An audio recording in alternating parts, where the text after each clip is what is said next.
Unaenda. Kufika hapo kwa ambaye. Nafuu hapo kwa kina Monda. Unajua idea yangu ya Muregi. Na kwa tu. Unajua?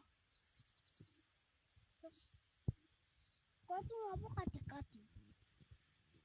Hapo katikati ndakuonyesha. Kueleze. Niambie.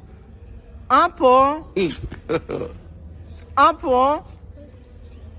Unajua kwamba sijui kwamba unajua kwamba hapana. Alafu hapo kwa kina Mwenda. Wapi hapo? Ujui na isaidia ya nkomo ya Murethi. Sijui hapo. Na kwetu. Mimi sijui kwenu. Unajua? Hapana. Hapo. Sasa kwetu hapo katikati. Wapi hapo sasa? Hapo kwa ambaye. Mimi sijui kwa ambaye ni wapi huko. Twende na kuonyeshe. Twende unionyeshe. Unajua hapo kwa ambaye? Mimi sijui kwa ambaye. Mimi sijui kwa ambaye. Hapo kwa ambaye? Sijui. Hauna njamba, unipe kindongo. Sina njamba, wewe ni mtoto mdogo hadi. Hapo kwa ambaye? Kuja unionyeshe sasa. Twende. Sijui kwa ambaye mimi sijui. Nakula njaa. Kueleza. Sijaelewa. Hapo.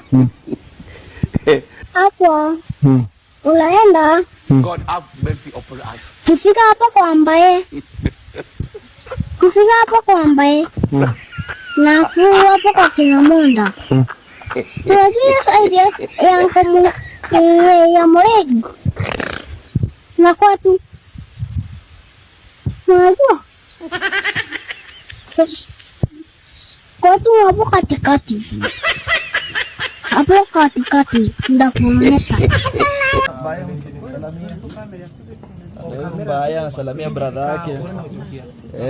Mbaya na brother yake Lewis. So Wakenya mmekuwa mkichanga mkuja mnachanga juu ya nini? This is Lewis brother Mbaye. Hii safari tunachanga because of Lewis. Lewis ni mgonjwa ambaye kuna throat cancer na so far anapelekwa Nairobi for further treatment. So guys, keep on supporting the family of Mbaye. Na Mbaye alitrain because of the brother. Alisema anaomba lift na direction because of the sick brother. So guys, tukifika Nairobi karibuni sana, mzidi kusupport. Nawekea hapo namba ya mama, mzidi kutuma pesa hapo. Ndio tuko na bili hospitali. Na bado pia tunaenda, bado tutakuwa na very big bill. So wale ambao mnazidi kutuma, Mungu awabariki sana. Na hapo wakina Mbaye at least wana pia nani amefurahia kuona brother yake.